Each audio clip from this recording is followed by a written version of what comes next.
Shalom Bapak Ibu Saudara yang terkasih di dalam Tuhan, bersyukur kita kembali bisa mengikuti ibadah. Mari kita siapkan hati kita sebelum kita beribadah pada pagi hari ini. Kita mengambil saat teduh.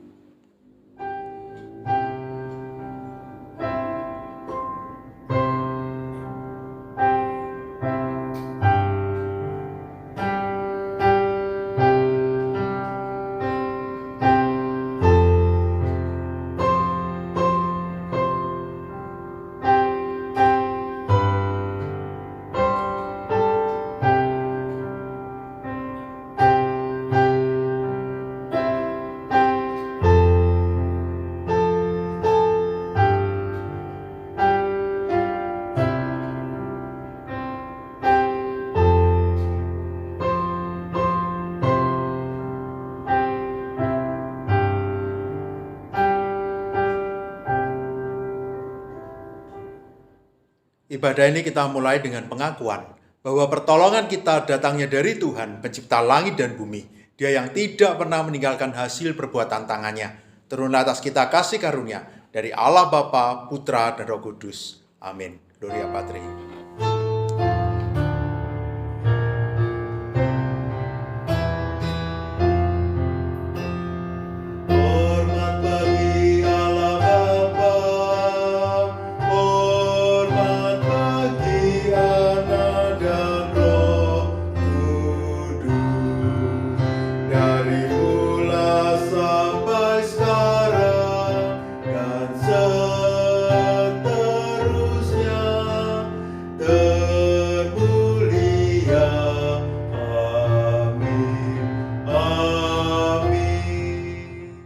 Mari kita berdoa.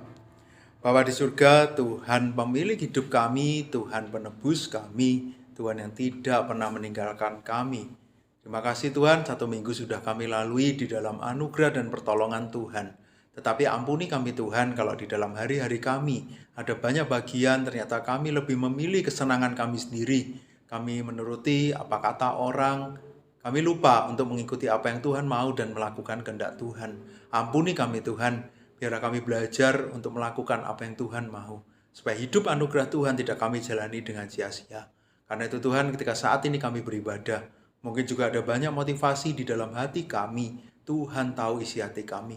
Biarlah Roh Kudus yang melayakkan setiap kami, memampukan kami untuk kami bisa serius datang beribadah, memuji dan menyembah Tuhan, belajar dari bagian firman Tuhan. Ampuni setiap dosa dan kesalahan kami. Tuhan yang mau pimpin ibadah kami. Dan biarlah di dalam ibadah ini, nama Tuhan saja yang dimuliakan. Di dalam nama Tuhan Yesus kami berdoa.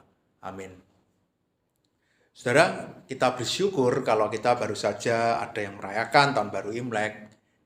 Hari ini juga hari Valentine buat yang anak-anak muda. Kalau kita melihat hari-hari, melihat hal-hal yang spesial dalam hidup kita bisa melihat ada Tuhan yang menguasai hidup kita, menolong hidup kita. Tapi seringkali kita jauh dari Tuhan. Di awal ibadah ini ketika kita sadar, Dia adalah Tuhan penolong kita. Dia Tuhan yang Maha Kuasa. Mari kita mau datang dekat dengan Dia. Kita mau mencari Dia. Kita mau berelasi dekat dengan Dia karena kita tahu kita memerlukan pertolongannya. Kita menyanyikan lagu Pertolongan.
Saudara, minggu lalu kita belajar dari firman Tuhan bagaimana kita tetap bersuka cita di dalam kondisi apapun. Bagaimana keadaan hati saudara saat ini? Apakah kita bersuka cita? Kalau ya, boleh berikan senyuman kepada saya, tentu lewat TV kita, lewat gadget kita, dan sekarang berikan senyuman kepada orang-orang di sekitar kita, keluarga kita yang saat ini beribadah bersama dengan kita. Sudah? Kalau sudah, saudara, inilah hidup kita. Mungkin saat ini ada pergumulan, ada tantangan, ada harapan-harapan kita yang belum dicapai. Atau mungkin keadaan yang sangat tidak mudah. Mungkin ada dari kita yang saat ini dalam keadaan sakit. Tapi itu tidak membuat sukacita kita hilang. Karena itu dengan penuh sukacita, kita mau memujikan lagu O Giranglah, kemudian dilanjutkan dengan Ku Masuki Gerbangnya. Kita nyanyikan ini dengan penuh sukacita. Karena kita punya Tuhan yang begitu mengasihi kita.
Saudara, ketika kita bisa terus melihat penyertaan Tuhan, pertolongan Tuhan, bahkan kebaikan Tuhan karena Dia sudah menebus kita, hati kita akan terus dipenuhi dengan sukacita.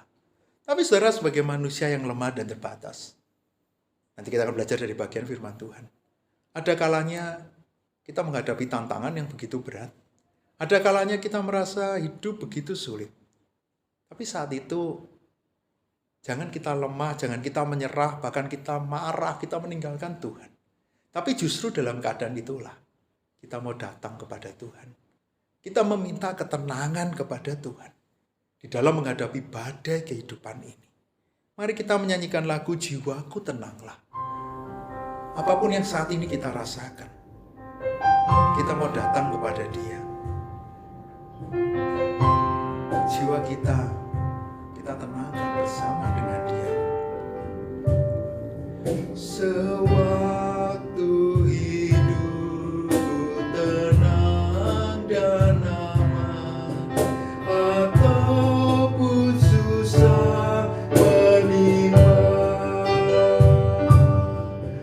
ku dimanapun Tuhan yang menuntun jiwaku, jiwaku.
Saudara-saudara, mari sama-sama kita berdoa terlebih dahulu.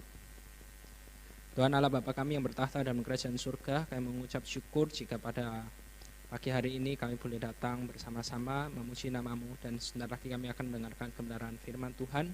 Tuhan yang tolong berbicara kepada setiap dari kami, karena kami siap untuk mendengarkan dan melakukannya dalam hidup setiap dari kami. Hanya dalam nama Tuhan Yesus kami telah berdoa. Amin. Selamat pagi saudara-saudara semuanya, bersyukur jika saya mendapatkan kesempatan untuk boleh menyampaikan kebenaran firman Tuhan kepada setiap jemaat di Pos PI Elion Bukit Palma. Nah, pada pagi hari ini saya mengajak setiap dari kita untuk membuka Alkitab kita yang terambil dari Keluaran 20 ayat 8 sampai 11. Keluaran 20 ayat 8 sampai 11. Ingatlah dan kuduskanlah hari Sabat. 6 hari lamanya engkau akan bekerja dan melakukan segala pekerjaanmu. Tapi hari ketujuh adalah hari Sabat Tuhan Allahmu.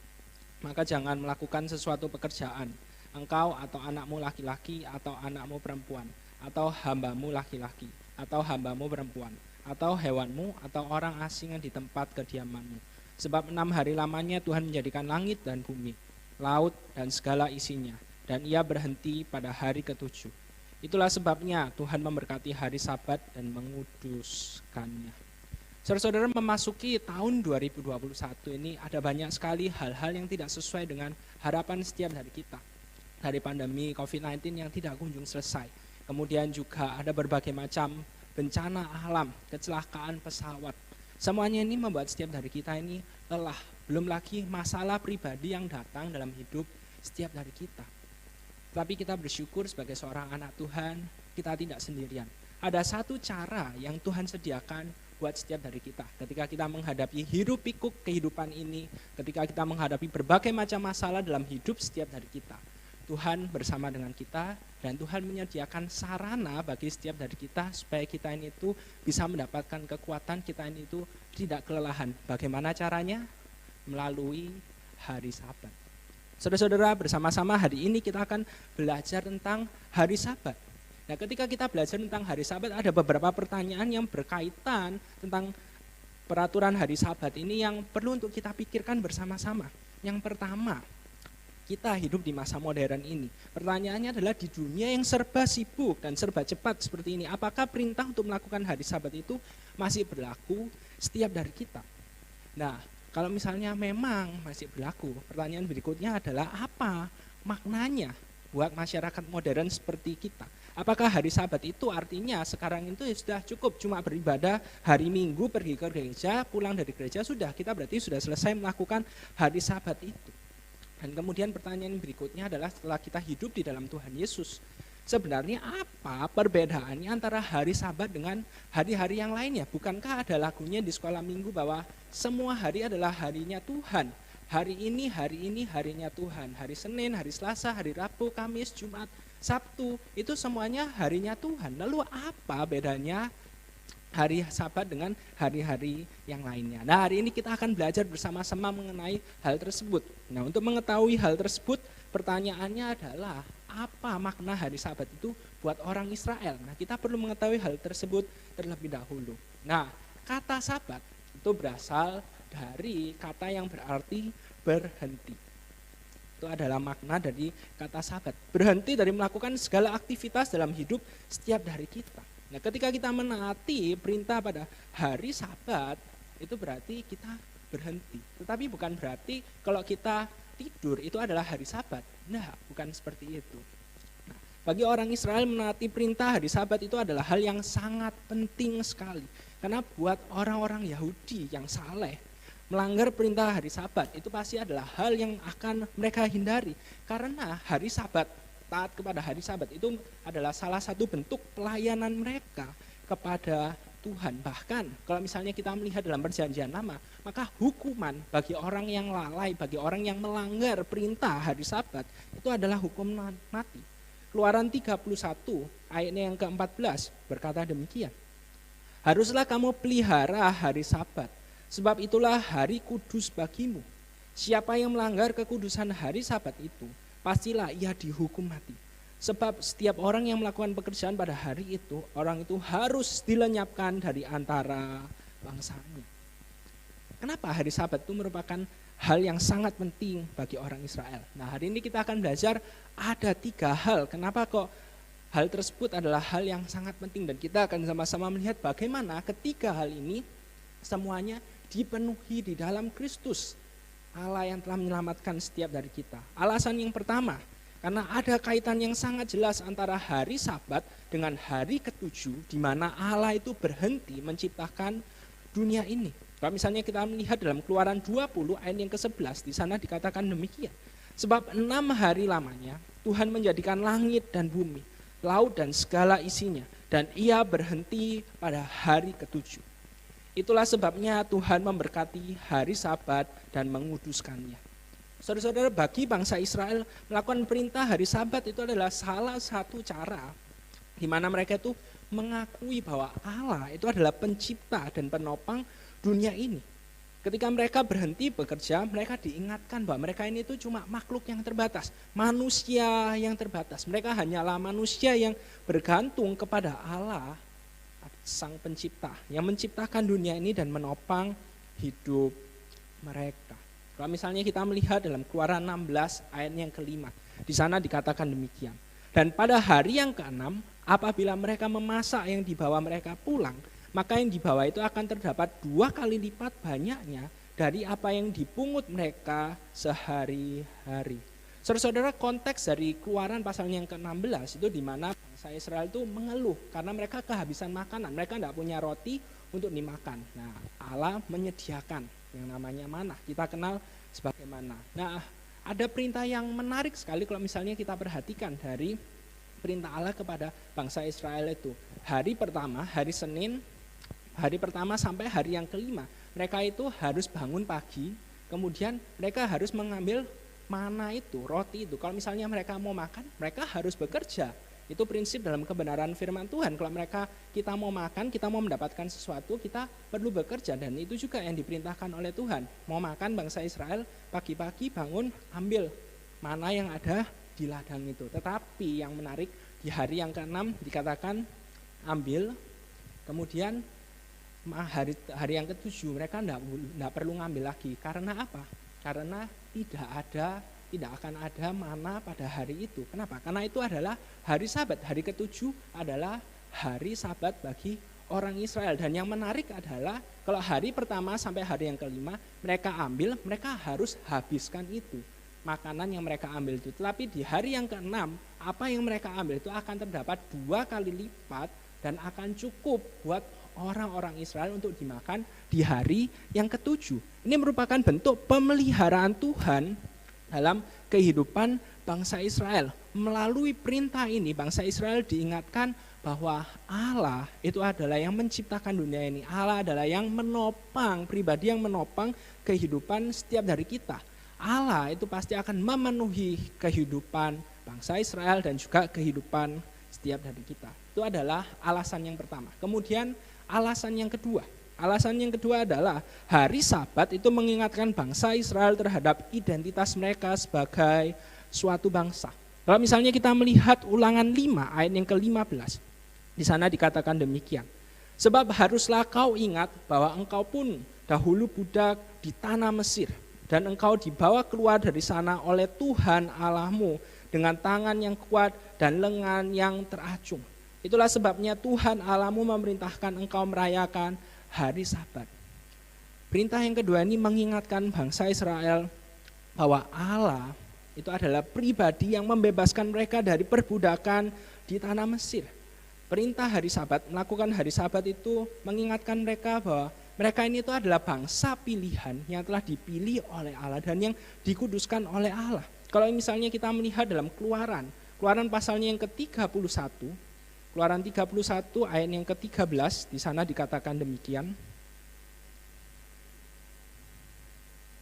Katakanlah kepada orang Israel demikian, akan tetapi hari-hari Sabatku harus kamu pelihara, sebab itulah peringatan antara aku dan kamu turun-temurun, sehingga kamu mengetahui bahwa akulah Tuhan yang menguduskan kamu. Hari Sabat itu merupakan suatu peringatan antara Allah dengan umat Israel bahwa Allah lah yang telah memilih mereka, Allah lah yang telah menguduskan mereka, sehingga mereka sebagai suatu bangsa juga harus menguduskan hari Sabat turun-temurun, bukan hanya dalam satu generasi saja, tetapi generasi yang terus-menerus dan yang berikutnya. Dan yang ketiga, hari Sabat itu adalah hari istirahat dan ibadah yang Allah berikan kepada bangsa Israel sebagai hadiah, karena mereka telah menjalani hari tanpa istirahat ketika diperbudak oleh Mesir. Menarik sekali kalau misalnya kita melihat ke dalam firman Tuhan, khususnya tentang perintah melakukan hari Sabat, maka yang beristirahat itu bukan cuma manusia aja, tetapi binatang pun itu juga tidak boleh bekerja pada hari Sabat. Mereka juga harus beristirahat. Hari Sabat itu dikhususkan oleh Allah agar bangsa Israel dapat beristirahat. Tujuannya apa? Tujuannya supaya alasan yang pertama dan alasan yang kedua itu dapat dicapai. Jadi hari Sabat bukan cuma tidur, ya pokoknya enggak melakukan pekerjaan apa-apa. Enggak, hari Sabat bukan itu. Tapi ketika kita beristirahat, ketika kita berhenti, kita mengingat, oke, hidupku ada masalah memangnya. Ada banyak sekali masalah yang tidak pernah berakhir. Tapi yang pertama, oke, aku punya Allah yang menciptakan dunia ini dan Allah yang menopang kehidupanku. Jadi aku tidak perlu takut. Lalu yang kedua, ketika kita berhenti, kita datang ke hadapan Allah. Hari Sabat itu mengingatkan setiap hari kita, ada Allah yang telah menebus hidupku. Kalau permasalahan dosa saja itu sudah diselesaikan oleh Allah, maka permasalahan-permasalahan yang ada di hidup setiap dari kita, Allah itu pasti peduli dan Allah tidak pernah meninggalkan setiap dari kita. Dan saudara-saudara, tahukah setiap dari kita, sadarkah setiap dari kita bahwa semuanya ini, alasan yang pertama, alasan yang kedua, dan alasan yang ketiga, itu semuanya kita dapatkan di dalam Kristus. Kalau misalnya kita melihat Matius 11 ayat yang ke-28, di sana dikatakan demikian.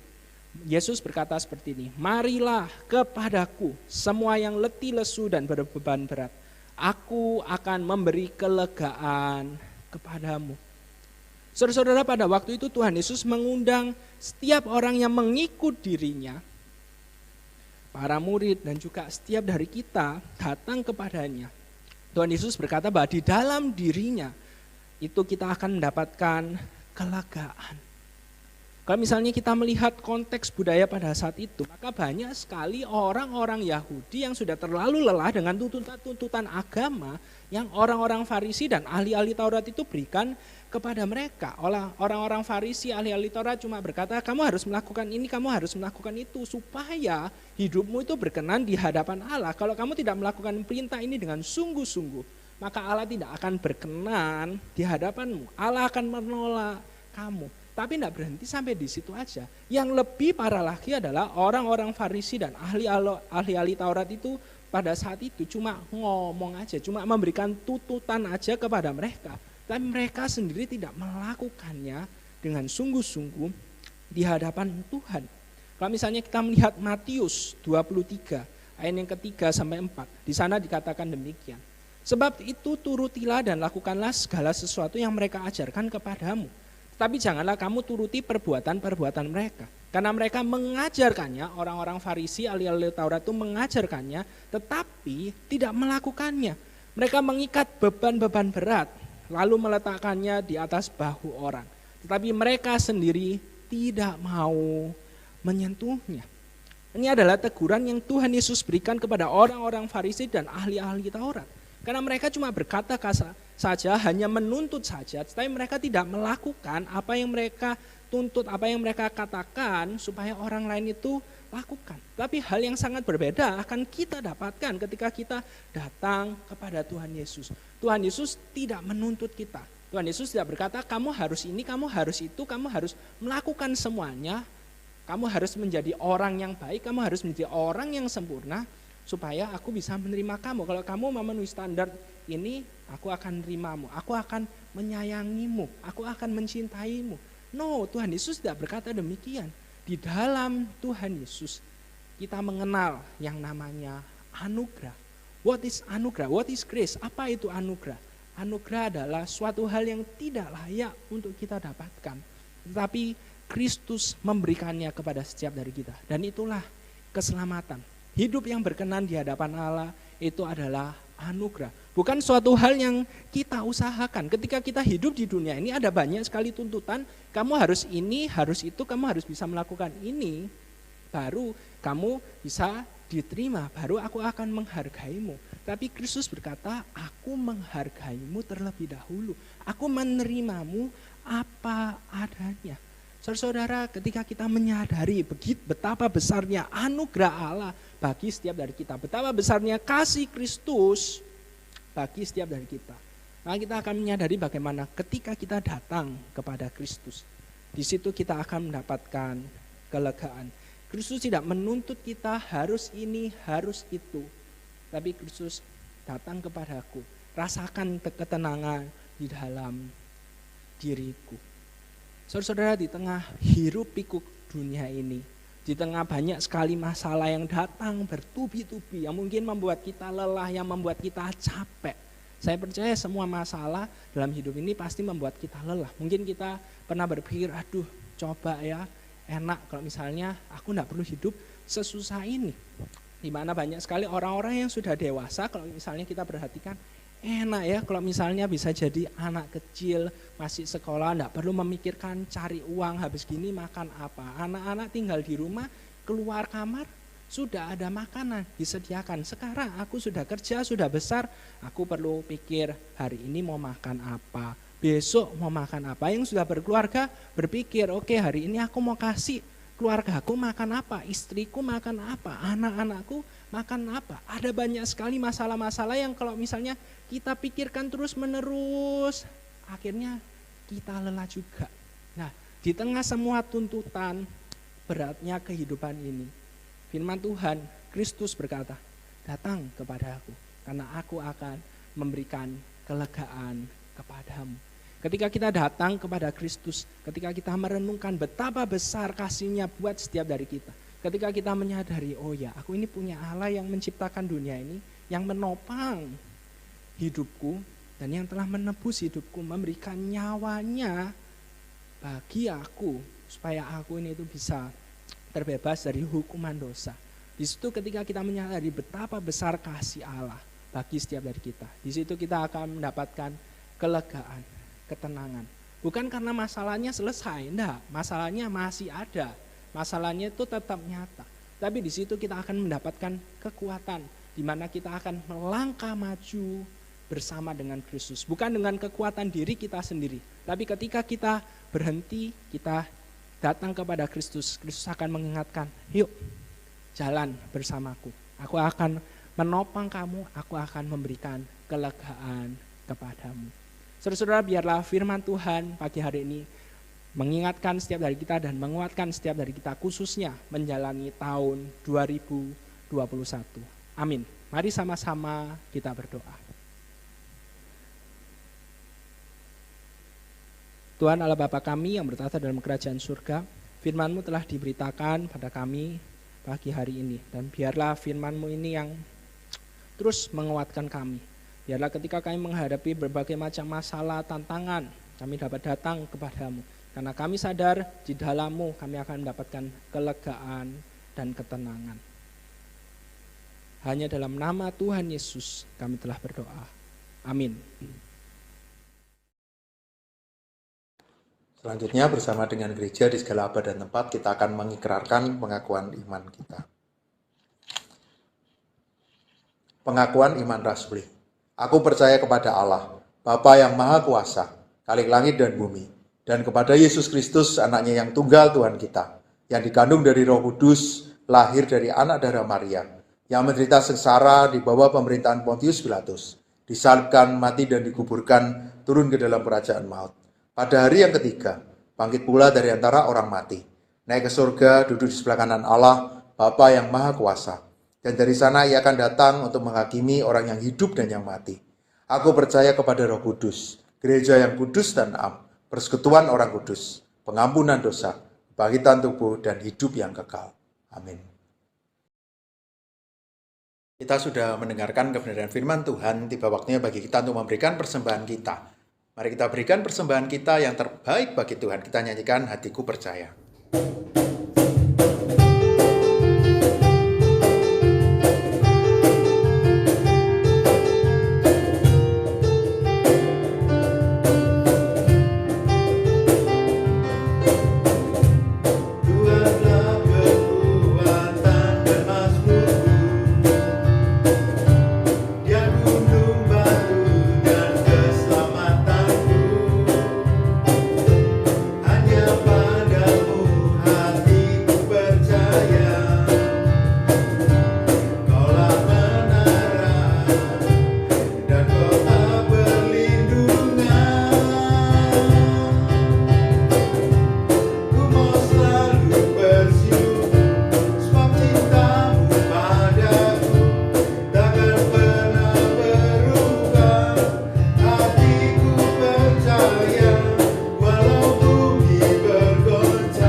Bapa di surga, saat ini kami membawa persembahan kami kepadamu. Kami tahu kami mau terus belajar untuk memberikan yang terbaik. Bukan hanya melalui harta kami, tapi juga seluruh hidup kami. Tuhan yang memberkati persembahan ini, berkati setiap orang yang mengelolanya sehingga bisa dipakai untuk pekerjaan Tuhan. Tuhan juga sertai setiap kami, supaya kami bisa terus memberikan yang terbaik bagi Engkau.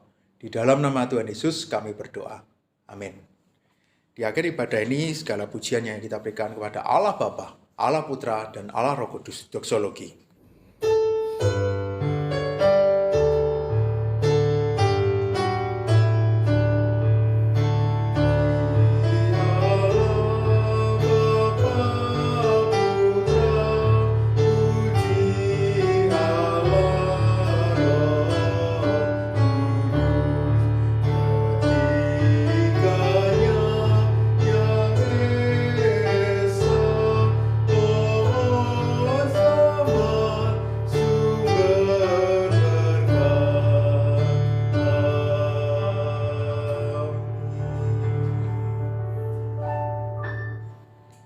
Kiranya kasih karunia Allah Bapa, cinta kasih Yesus Kristus, penghiburan dan pertolongan Roh Kudus memampukan kita untuk terus bersandar kepada Tuhan, memampukan kita untuk terus mengandalkan Tuhan dalam keadaan apapun, memampukan kita untuk melakukan kehendak Tuhan dalam tantangan apapun, dari sekarang sampai selama-lamanya.